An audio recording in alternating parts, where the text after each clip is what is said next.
آداب، میں ہوں وسعت اللہ خان۔ پاکستان کے بارے میں امریکہ کے بارے میں پاکستان کی حکمت عملی کیا ہونی چاہیے، پارلیمنٹ نے اس حکمت عملی کے خد و خال واضح کر دیے ہیں۔ باقی چینلز پہ آپ تفصیلاً سن چکے ہوں گے کہ خد و خال کیا ہیں، ان کے عقابے اور نتائج کیا نکل سکتے ہیں، لیکن آج ہمارے پاس ہمارے اپنے خیال میں اس سے بھی بڑی ایک خبر ہے جس پہ توجہ کرنے کی ضرورت ہے۔ جب یہ ملک بنا، مغربی پاکستان، اس کی آبادی تھی 3.5 کروڑ، 1998 کی مردم شماری میں 13 کروڑ، 2017 کی مردم شماری میں 21 کروڑ، اور اگر گلگت بلتستان اور آزاد کشمیر کی آبادی کو بھی شامل کر لیا جائے اس لحاظ سے کہ وہ بھی پاکستان کے وسائل میں کسی نہ کسی حد تک حصے دار ہیں اور انہیں استعمال کرتے ہیں، تو یہ آبادی کہیں پہنچتی ہے 23 کروڑ، 13 سے 23 یعنی 10 کروڑ کا اضافہ 19 برس میں۔ اس لحاظ سے ہم 5واں سب سے گنجان ملک ہیں اس دنیا کا۔ آبادی میں سالانہ اضافہ 2.4% ہے، جو جنوبی ایشیا کے ممالک میں سب سے زیادہ بتایا جاتا ہے۔ اگر یہی حالات رہے تو 2030 تک ہم الحمدللہ اس دنیا کا چوتھا بڑا گنجان ملک بن جائیں گے اور انڈونیشیا بھی پیچھے رہ جائے گا۔ اس کے ساتھ میں اگر ایک اور چیز کا اضافہ کر دوں، اگر اچھا آپ کمپلیٹ کر لیں۔ جی، انسانی ترقی کا جو انڈیکس ہے وہ ہر سال شائع ہوتا ہے، اور 180 ممالک کا یہ انڈیکس ہے جس میں کہ معیار زندگی کے حساب سے بنایا جاتا ہے۔ اس میں پاکستان اس وقت 147ویں نمبر پہ ہے، کبھی 145ویں پہ ہوتا ہے، کبھی 142ویں پہ، کبھی 148ویں پہ، لیکن ہم بہتری کی طرف نہیں جا رہے۔ سرکاری طور پہ 30% آبادی خط غربت سے نیچے ہے، یعنی $1 فی کس آمدنی روزانہ کی، لیکن غیر سرکاری طور پہ ظاہر ہے کہ 40% سے زائد بتائی جاتی ہے۔ تو یہ جو آبادی ہے اس طرح بڑھنے 19 سال میں تقریباً 7-8 کروڑ کا اضافہ، کیا پاکستان جیسے ممالک کے لیے اتنی بڑی آبادی طاقت ہے یا کمزوری ہے؟ اور کیا ہم کسی اقتصادی سماجی ٹائم بم کے اوپر بیٹھے ہوئے ہیں، یا ہم انسانی وسائل کے لحاظ سے ترقی کی شاہراہ پہ ہیں؟ یہ ہیں اصل سوال۔ ظاہر ہے کہ میں اور زرار کھوڑو اس سوال کو اکیلے سامنا نہیں کر سکتے، اسی لیے ہم نے ایک ایسے صاحب کی مدد لی جو اس ملک کے ایک سرکردہ ماہر معیشت ہیں، 2 تحقیقی تھنک ٹینکس SPDC اور SPDI کے ڈائریکٹر رہ چکے ہیں، نیشنل فائنانس کمیشن میں پہلے حکومت سندھ کے مشیر رہے اور آج کل حکومت بلوچستان کے مشیر ہیں، ڈاکٹر قیصر بنگالی صاحب۔ بہت شکریہ آپ نے پروگرام جوائن کیا ہمارے ساتھ۔ ڈاکٹر صاحب، ایک جنرل سا سوال ہے جس سے بات شروع کرنا چاہ رہا ہوں میں۔ ہمیں کتنی خوشی منانی چاہیے کہ ہم دنیا کا 5واں گنجان آباد ملک بن چکے ہیں؟ میرا خیال ہے ہمیں رونا چاہیے، کہ جس کے نتائج ہیں وہ اچھے نہیں ہیں، سماجی طور پہ، معاشی طور پہ، سیاسی طور پہ، اور یہ عکاسی کرتا ہے بہت میسو اسٹیٹ فیلئر کہ 20-25 سال میں ہم کوئی پالیسی امپلیمنٹ نہیں کر سکے، اور یہ ایک بغیر ڈرائیور کے ٹرین چل رہی ہے اور کس ڈائریکشن میں جا رہی ہے ہمیں نہیں پتہ۔ اچھا، ڈائریکشن کا تھوڑا سا تو ہمیں پتہ ہے، کیونکہ آپ نے ابھی کہا نا کہ 5th موسٹ پاپولیٹڈ، ٹھیک ہے، یہ تو ایک فگر ہو گئی۔ ایکسپورٹس میں ہم 155 نمبر پر ہیں، ریزروز میں 55 نمبر پر، کمپیٹیٹو میں 122 نمبر، بے روزگاری میں 109، اور جہاں تک نوجوانوں میں بے روزگاری ہے 128ویں نمبر پر۔ ہاں نہیں، وہ ہے، یہ ہماری بالکل وہ تو ٹرین ہے۔ اس میں میں ایک اور چیز جوڑنا چاہ رہا ہوں کہ ہمارا جو پاپولیشن گروتھ ہے، جیسے میں نے بتایا سرکاری حساب سے 2.4% سالانہ ہے، لیکن ہماری جو جی ڈی پی گروتھ ہے وہ 5% سے زائد کا دعویٰ کیا جا رہا ہے، تو ہمیں میرا خیال ہے فکر کی تو کوئی بات نہیں کرنی چاہیے۔ جی ڈی پی گروتھ ایک اوسطاً فگر ہے، اور معیشت میں 2 بنیادی شعبے ہوتے ہیں، ویسے تو بہت سارے شعبے ہیں۔ ایک کو ہم کہتے ہیں کموڈیٹی پروڈیوسنگ سیکٹرز، جو اشیاء پیدا کرتا ہے، اور ایک ہے جو سروسز ہے۔ 2 جو پیر ہے the legs of the economy, وہ ہے ایگریکلچر اور انڈسٹری، بالکل، باقی تو اسی پہ کھڑے ہیں۔ وہ بہت کمزور ہے۔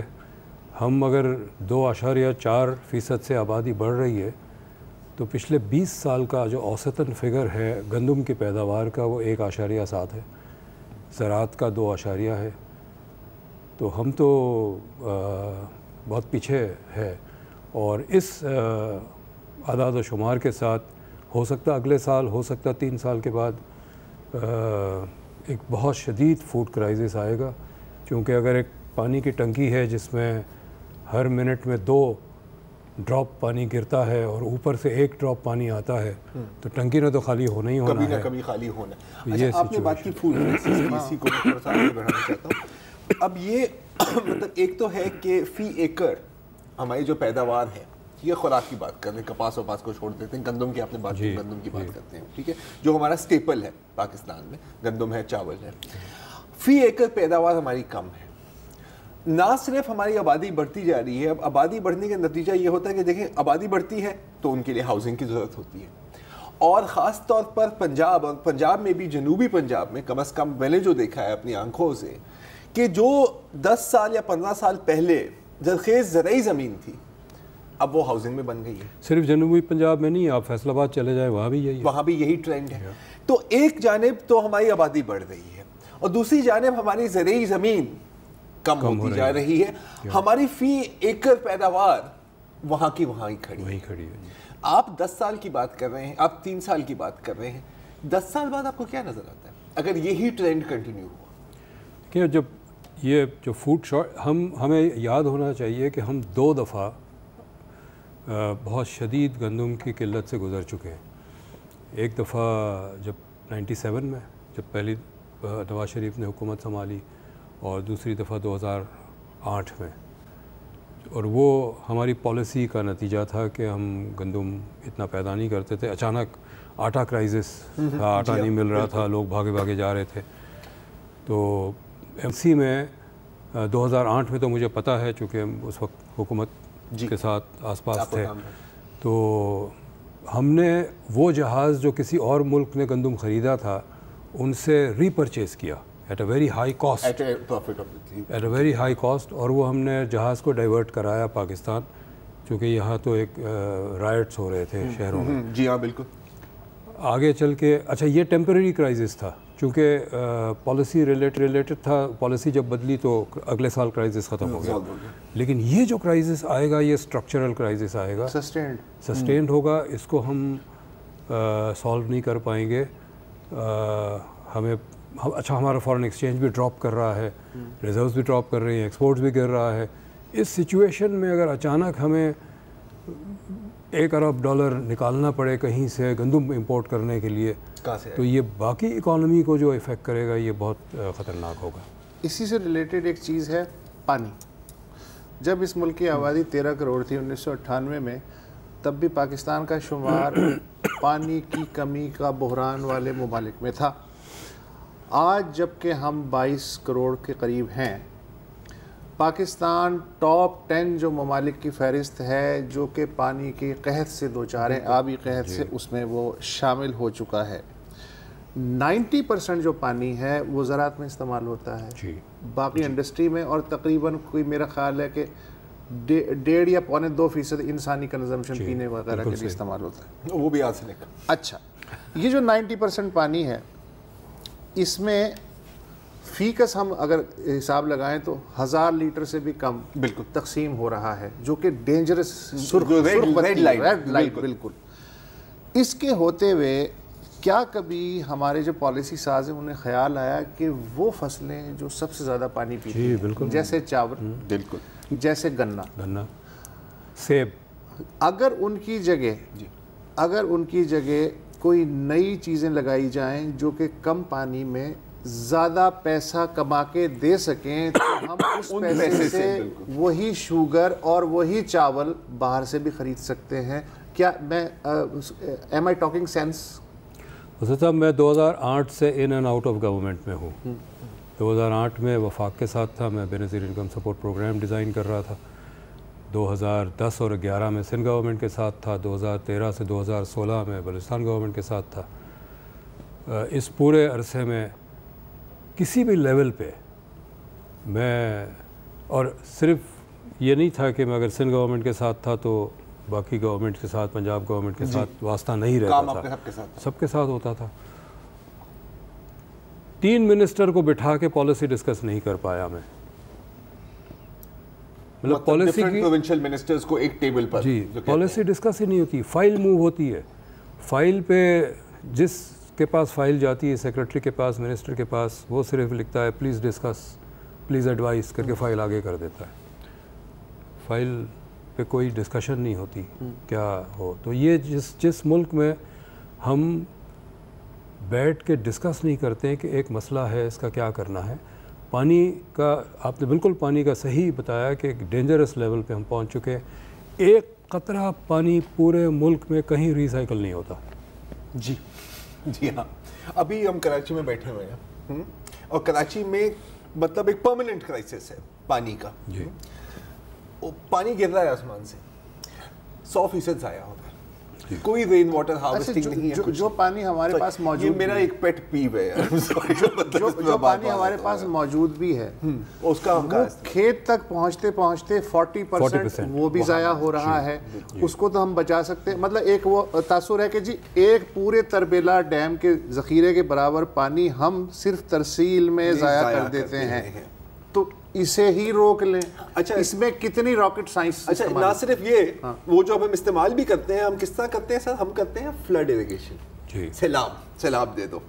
یعنی ایک فصل کو اگر 4 لیٹر کی ضرورت ہے تو ہم وہاں 12 لیٹر. ہم بس کہتے ہیں کہ یہ لو. میں آپ کو یہ بتاؤں کہ 1998 to 2003 6-7 سال سندھ اور بلوچستان میں پانی کا قحط تھا یا ڈراؤٹ تھا. جب ہم ڈیٹا دیکھ رہے تھے تو اس دوران فی ایکر پیداوار سندھ میں بڑھ گئی، اور یہ ہمارے لیے بڑی حیران کن بات تھی. ہم نے کہا جی ایک تو پانی نہیں ہے اور یہ بڑھ گیا. جب ہم نے فیلڈ پہ انویسٹیگیٹ کیا، پتہ چلا کہ اوور واٹرنگ کر رہے تھے. ایک خیال یہ تھا کہ جتنا پانی زیادہ ڈالو گے فصل اچھی نکلے. یہ بالکل ایسا ہے کہ جتنا آپ گھی ڈالیں گے نا سالن میں اتنا ہی پتہ چلے گا تسی خوشحال ہو. ایک انتہائی ان انٹیلیجنٹ طریقہ ہے ہمارے ہاں ایگریکلچر کو چلانے کا. باقی شعبے میں بھی یہی حال ہے، لیکن ایگریکلچر میں ثبوت تھا کہ پانی جب کم ہو گیا تو پر ایکر ایل بڑھ گئی. دیکھیں وہ انیفیشینٹ یوز کیا. اچھا بچپن سے آپ بھی شاید اپنے بچپن سے بھی سنتے آئیں گے، ہمارے ملک کی معیشت کی ریڑھ کی ہڈی کیا ہے؟ ایگریکلچر. تو مطلب اس کو میننجائٹس ہو جائے، اس کو اسپرین ہو جائے، اس کی ڈسک سلپ ہو جائے، کسی نے کوئی پرواہ نہیں کی. اب یہی کریں. اور اب جو یہ مطلب فگر آئی ہے اور مانا کہ یہ جو پورا سینسس ہے کافی متنازع ہے، ٹھیک ہے، کافی کنٹروورسیز ہیں، اور ابھی تو کیسز بھی فائل ہوں گے، یہ تو لمبا سلسلہ چلے گا. لیکن اگر ہم صرف کل آبادی کو دیکھ لیں تو یہ کہیں نہ کہیں حکومت میں کوئی نہ کوئی بندہ تو ہوگا نا جس کے گھر میں، جس کے سر میں تھوڑی سی ایک الارم بیل بج رہی ہوگی. بج رہی ہوگی، لیکن اگر آپ کو پالیسی بنانی ہے نا تو 3-4-5 جو ریلیونٹ اسٹیک ہولڈرز ہیں، ڈیسیشن میکرز ہیں، ان کو ایک ساتھ بیٹھ کے ڈسکس کرنا ہے کہ یہ کہاں جا رہے ہیں، کیا کرنے کی. اس میں کون ہوں گے ریلیونٹ اسٹیک ہولڈر؟ ایوری بڈی. دیکھیں پاپولیشن کنٹرول میں ہیلتھ ہے، ایجوکیشن ہے، اربنائزیشن ہے.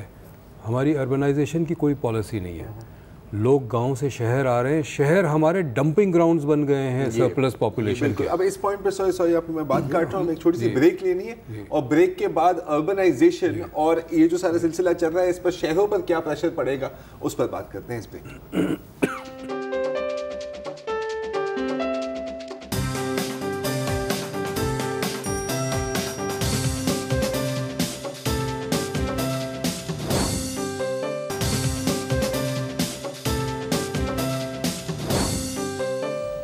Welcome back. ہم بات کر رہے ہیں اس پاپولیشن بامب کی جس کے اوپر میں آپ ہم سب بیٹھے ہوئے ہیں, جو کسی بھی وقت پھٹ سکتا ہے, اور کیسر صاحب کہہ رہے ہیں کہ تقریباً میرے خیال پھٹنا شروع ہو ہی گیا ہے.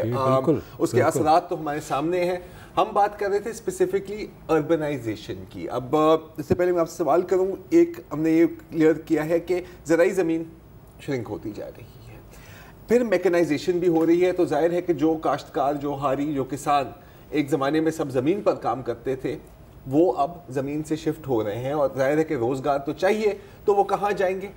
شہروں کی طرف. ہمارے شہروں پر کیا امپیکٹ پڑے گا اس کا؟ زرعی زمین پہ ایک اور فیکٹر میں بتا دوں, واٹر لاگنگ اینڈ سیلینٹی کی وجہ سے بھی بہت ساری زمین کاشت سے باہر جا رہی ہے. یہ بھی ہے, ایک اور یہ بھی ہے. شہروں پہ جب آتے ہیں, یہ ڈیولپمنٹ ماڈل ہے کہ ایگریکلچر میں سرپلس لیبر ہے, وہاں سے آپ نکالیں, ایگریکلچر زیادہ ایفیشینٹ ہوگا, لوگ یہاں آئیں گے تو انڈسٹریلائزیشن میں ایبزارب ہوں گے.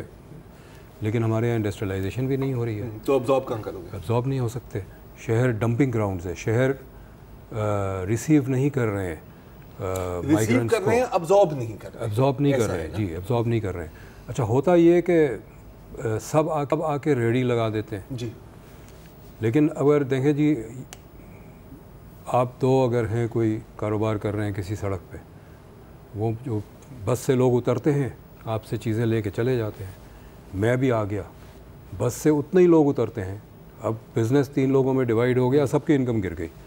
تو یہ جو مائگریشن ہے شہروں میں, اور سب انفارمل سیکٹر میں آ رہے ہیں, تو جو پہلے ہیں ان کی بھی انکم ڈراپ ہو رہی ہے. یہ پاورٹی کم نہیں کر رہا ہے. اب تو ویزیبل ہے کہ فٹ پاتھوں پہ کراچی کی حد تک, بامبے کا سنتے تھے, کراچی میں نے نہیں دیکھا پچھلے 30 سال میں کہ لوگ فٹ پاتھ پہ اس کثرت سے سوئیں جتنے 5-6 سال سے نظر پوری فیملی, بالکل پوری فیملی, اور بہت ساری فیملی, کم از کم میں کراچی کی ہی بات کر رہا ہوں, سرائکی جی.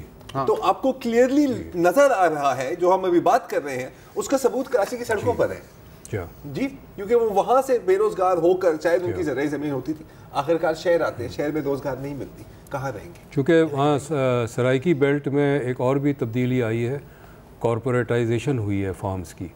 جو پہلے طریقہ تھا پرانا شیئر کراپنگ, ٹیننٹس کو حصہ دے دیا, وہ سارے ٹیننٹس کو نکال دیا انہوں نے, اب وہ کمرشل فارمنگ کرتے ہیں, اور ٹیننٹس جو ہیں وہ شہروں کی طرف گئے ہیں, اس میں سے آدھے تقریباً کراچی آئے ہیں.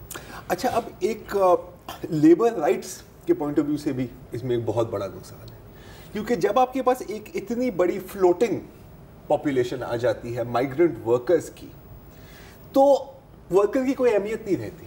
آپ کو پتا ہے کہ میں نے جس طرح کا بھی سلوک کرنا ہے اس کے ساتھ, بارگیننگ پاور ختم ہو جائے, 200 اور لوگ کھڑے ہوئے ہیں, بارگیننگ پاور ختم ہو, بارگیننگ پاور زیرو ہو جائے. جی, تو یہ بھی تو ایک فیکٹر ہم بالکل ہے. اس کا کیا رزلٹ ہوگا؟ کہیں نہ کہیں میری نظر میں, اب ہو سکتا ہے کہ بہت جٹوں والا حساب لگا رہا ہوں میں, اس سے تو مجھے لگتا ہے کہ پھر آپ کی کرائم ریٹ بھی بڑھے گی. دیکھیں, آلریڈی جو منیمم ویج ہے وہ تو ایک مذاق بن کے رہ گیا. 14,000 منیمم ویج ہے. میں کئی ایسے لوگوں کو جانتا ہوں جو 5,000, 6,000 اور 7,000 روپے مہینے پہ کام کرتے ہیں. جی.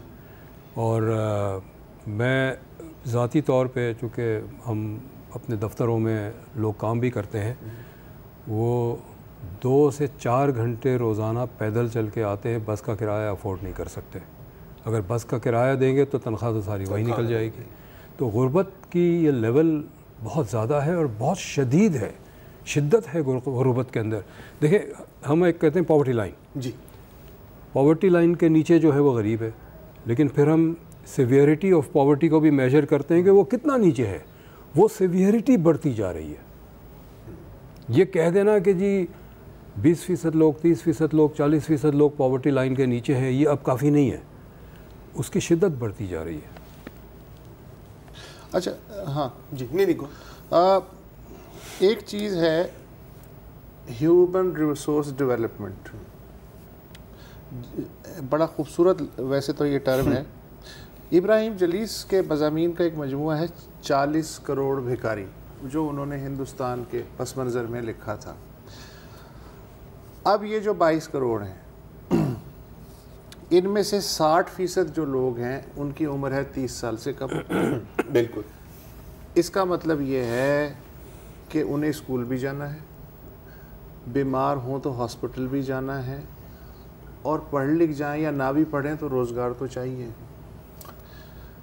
اس وقت جو صورتحال ہے اور ہمارے ملک میں ہیومن ریسورس ڈیولپمنٹ کی، وہ سب کے سامنے کھلی ہوئی ہے، تو کتنا جو ہے کتنی گنجائش ہو، اکانومی کتنی رفتار سے ایکسلریٹ کرے کہ اتنی جابس کریٹ کر سکے جو ایبزارب کریں، اور باقی جو بیسک چیزیں ہیں جن کی وجہ سے نوجوان فرسٹریٹ نہ ہوں، وہ ہم بعد میں بات کریں گے، وہ تو الگ بات، کیا کیا نتیجہ نکل سکتا ہے۔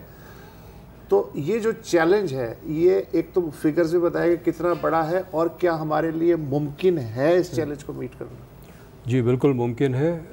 6 سے 8% منیمم ایگریکلچر اور انڈسٹری کا گروتھ ریٹ ہونا چاہیے، انڈسٹری اور ایگریکلچر کا سیپریٹلی۔ ٹھیک، کبھی پاکستان میں ہوا ہے؟ جی بالکل ہوا ہے، اچھا بالکل ہوا ہے۔ یہ 1960s اور 1970s میں ہم یہ کرتے رہے، 80s میں بھی کرتے رہے، یہ 30 سال جو ہیں پاکستان میں اچھی رہی ہے۔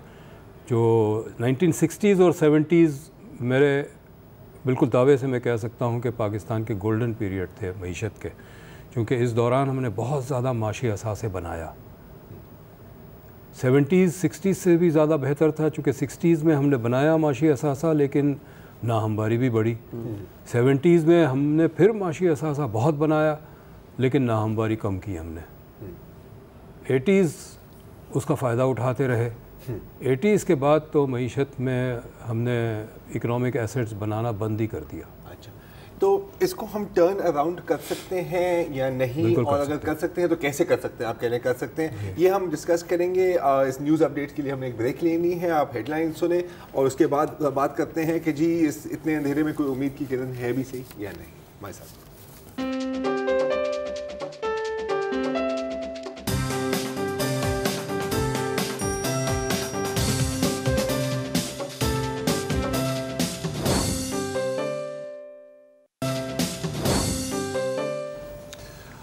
بائیس کروڑ لوگ، یہ طاقت ہے یا کمزوری، اس پہ گفتگو جاری ہے ڈاکٹر قیصر بنگالی کے ساتھ۔ میں بچپن سے سنتا آ رہا ہوں، جو ایک کامن سینس کی بات ہے کہ اگر کسی ملک کی آبادی 8 کروڑ ہو لیکن وہ سارے کے سارے اسکلڈ ہوں، پروڈکٹیو ہوں، تو وہ 8 کروڑ بہت بڑی طاقت ہے۔ لیکن اگر کسی ملک کی آبادی 22 کروڑ ہو اور اس میں صرف 1 کروڑ آدمی پروڈکٹیو ہوں، باقی 21 کروڑ نان پروڈکٹیو ہوں، تو وہ 21 کروڑ ان کی حیثیت اور ان کی کوالٹی آف لائف بھیڑ بکریوں سے زیادہ نہیں ہو سکتی۔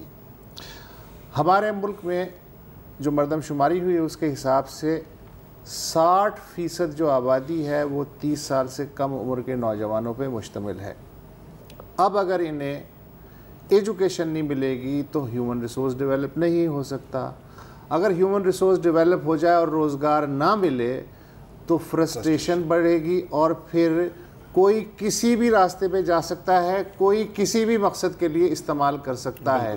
تو آپ $1 ارب ٹیررزم کے اوپر خرچ کر لیں اسے کنٹین کرنے کے لیے، اس کے مقابلے میں اگر آپ 50 کروڑ ہیومن ریسورس کو ڈیولپ کرنے میں خرچ کر لیں تو وہ شاید $2 ارب کا فائدہ دے سکتا ہے آپ کو۔ تو یہ جو صورتحال ظاہر ہمارے سامنے ہی ہے، یہ ہمیں کسی روشن راستے پہ بھی لے کے جا رہی ہے، یا ہم اسی طرح جو ہے گفتگو کرتے رہیں گے، مرثیہ پڑھتے رہیں گے؟ مرثیہ بھی پڑھتے رہ سکتے ہیں، ماتم بھی کر سکتے ہیں، لیکن یہ بھی حقیقت ہے کہ ہمارے پاس راستے ہیں اس کو حل کرنے کے۔ وہ کیا ہے؟ میں بالکل دعوے کے ساتھ اپنی پروفیشنل کیپیسٹی میں کہہ سکتا ہوں کہ ہم 3 سال میں معیشت کی کرائسس موڈ سے نکل سکتے ہیں جو ہم پچھلے 30 سال سے ہیں۔ 10 سال میں ہم واپس اپنے اسٹرینتھ پہ اپنی سٹیم انجن چلا سکتے ہیں۔ ہم نے کیا کیا ہے دیکھیں، ڈائگنوسس تھوڑا اگر آپ وقت مجھے دیں۔ تقریباً 25 سال پہلے تک، بلکہ 1977 ایک واٹر شیڈ ایئر ہے، 1977 تک جتنی بھی حکومتیں تھیں، سوشلسٹ تھی، کیپٹلسٹ تھی، فوجی تھی، سویلین تھی، ان کا مقصد، ریاست کا مقصد معاشی ترقی تھا، چاہے وہ ایوب خان ہو چاہے وہ ذوالفقار علی بھٹو ہو. انہوں نے بہت معاشی اثاثے بنائے، آپ گن سکتے ہیں جو چیزیں بنی ہیں اس دور میں. 77 کے بعد ہم ایک سیکیورٹی اسٹیٹ بن گیا. اکنامک ڈیولپمنٹ میں آپ کو کوئی بڑا پروجیکٹ نہیں ملے گا. تو یہ ہمارا حال ہے. آپ لون لیتے تھے اس وقت، پروجیکٹ کے لیے لون لیتے تھے. ہم نے تربیلا ڈیم بنایا، ہم نے منگلا ڈیم بنایا، صرف گھر چلانے کے لیے نہیں، گھر چلانے کے لیے نہیں. آپ دیکھیں وہاں پر جہاں ایک بلیڈ آف گراس نہیں اگتا تھا 2 کراپ ہم نکال رہے ہیں. جہاں ریت اڑتی تھی بستیاں ہیں. اب ہم نے معاشی جغرافی بدل دی اس ملک کی. لیکن اب پچھلے 20 سال سے ہم قرضہ لیتے ہیں بجٹری سپورٹ کے لیے، کچن چلانے کے لیے، کچن چلانے کے لیے. اور اب یہ پوائنٹ آ گیا ہے کہ قرضہ لیتے ہیں پرانا قرضہ واپس دینے کے لیے، مطلب فردر ڈاؤن دا اسپائرل. جی. تو یہ حال ہم نے کر دیا. ہم نے انڈسٹری ایگریکلچر کو اگنور کیا. بالکل. اس کی ایفیشنسی ایگریکلچر کی ہم نے تباہ کی، واٹر ایفیشنسی تباہ کی. ایگریکلچر پورا چلتا ہے چین مینجمنٹ کے اوپر. اس کا ایک سپلائی چین ہوتا ہے. بالکل. جو کاٹن نکلتا ہے وہ گارمنٹ میں جا کے بنتا ہے. آپ کا رائس ہم پروڈیوس کرتے ہیں اور سپر مارکیٹ سے رائس سیریل خریدتے ہیں جو امپورٹ ہوا ہے. شاید وہ ہمارے ہی رائس ہے جو واپس آیا، جو گھوم پھر کے ویلیو ایڈ کر کے واپس، لیکن ہم نہیں کرتے. ٹھیک ہے. تو ہم نے وہ سپلائی چین نہیں بنایا. اس کے لیے پالیسیز بنانی ہوتی ہے سپلائی چین کے لیے. میں جب سندھ گورنمنٹ میں تھا تو ایک منسٹر تھا جو چاول گرو کرتا تھا. میں نے اس کو یہی بات کہی، میں نے کہا آپ کیوں نہیں چاول کی وہ فیکٹری لگاتے سیریل کی؟ کہنے لگا جی فیکٹری لگانے سے تو نقصان ہوتا ہے. میں اس وقت 4 ایسے انڈسٹریلسٹ کو کراچی میں پرسنلی جانتا ہوں جنہوں نے اپنی فیکٹری بند کی ہے اور وہ 2 اسٹاک مارکیٹ کو ڈیل کر رہے ہیں. ایک پراپرٹی مارکیٹ میں چلا گیا ہے اور ایک امپورٹ کے انڈر انوائسنگ کرتا ہے اور زیادہ پیسے بنا رہا ہے. تو ہم نے معیشت کو پالیسی کے ذریعے تباہ کیا ہے. تو دلدل سے نکلیں گے کیسے؟ دلدل نکلنے کے لیے کیا پالیسی چاہیے؟ پہلے تو جی ایک تو یہ ہے کہ میں جی ایس ٹی جو ہے گڈس 17% جو ہے میں 5% پہ لے آؤں. نو ایڈجسٹمنٹ نو ریفنڈ. سیدھا سمپل کر دیں کہ 5% دو اور ختم کرو. اسٹاک مارکیٹ پہ جو ہے کیپٹل گینز ٹیکس کے ذریعے اسے کنٹرول کروں. پراپرٹی مارکیٹ کے اندر، پراپرٹی مارکیٹ میں یہ ہوتا ہے کہ 5 کروڑ کی پراپرٹی 25 لاکھ کے رجسٹر ہوتی ہے. جی بالکل. جی انڈر انوائس. ٹھیک ہے، انڈر انوائس. اس کا آپ بہت آسان طریقہ ہے، وائٹ منی دکھانی نہیں ہے. بہت آسان طریقہ ہے. میں اگر آپ کی پراپرٹی خرید رہا ہوں تو ایک ڈیڈیکیٹڈ ویب سائٹ کے اوپر چلا جائے کہ میں آپ کی پراپرٹی 25 لاکھ کی خرید رہا ہوں. 10 15 20 دن کا ٹائم دے. آپ اسے بٹ کر سکتے ہیں 10% more and I have to sell it to you. اس کو کہتے ہیں رائٹ آف فرسٹ پرچیز. بہت سارے ملکوں میں ہے. تو میں 5 کروڑ کی پراپرٹی 25 لاکھ میں نہیں رجسٹر کراؤں گا چونکہ 30 لاکھ کی یہ خرید لیں گے. تو انڈر انوائسنگ نہیں ہوگی. اسی طرح امپورٹ کے اندر انڈر انوائسنگ کرنے کے لیے میں نے ایل سی کھولا ہے، میں یہ کپ کر رہا ہوں $1 کا لے رہا ہوں، $25 کی میں نے انوائس کی، 25 سینٹ کی انوائس کی ہوئی ہے. یہ 30 سینٹ کی خرید لیں گے تو میں نہیں انڈر انوائسنگ کروں گا. جب یہ انڈر انوائسنگ اور یہ ساری چیزیں ختم کر دیں گے تو پروفیٹیبلٹی ختم ہو جائے گی. یہ اسپیکولیٹو سیکٹر سے ہم نے اپنی اکانومی کو کسینو اکانومی بنا دیا ہے جہاں پیسے جوئے سے بنتا ہے، ہارڈ ورک اینڈ پروڈکشن سے نہیں بنتا. تو یہ سارے اب اسپیکولیشن سے کام ہو رہا ہے، اسپیکولیشن سے نا. تو یہ سارے لوپ ہولز آپ بند کریں، انڈسٹری کا کم کریں ٹیکس ریٹ، لوگ انڈسٹری میں لگائیں گے. دیکھیں آپ کے پاس آپ جب کوئی چیز بنائیں گے نہیں تو آپ بیچ نہیں پائیں گے. ایکسپورٹس ہماری اس لیے بھی گر رہی ہے کہ ہمارے پاس بیچنے کو کچھ نہیں ہے. ہم بناتے ہی نہیں ہیں. ہم 60-70 سال سے صرف 3 چے ایکسپورٹ کرتے ہیں، چاول، چمڑا اور چادر. اس کے علاوہ ہم کچھ ایکسپورٹ نہیں کرتے. ہمارے پاس بیچنے کو کچھ نہیں ہے. ہم جس ملک سے فری ٹریڈ اگریمنٹ سائن کرتے ہیں ہمارا بیلنس آف ٹریڈ ان کے ساتھ خراب ہو جاتا ہے، بیکاز وہ تو ہمیں بیچتے ہیں، ہم کچھ نہیں بیچتے ان کو. ہم بناتے کچھ نہیں ہیں. آپ ہماری دفتروں کے ٹیبل پہ دیکھیں کیا کیا چیزیں ہیں.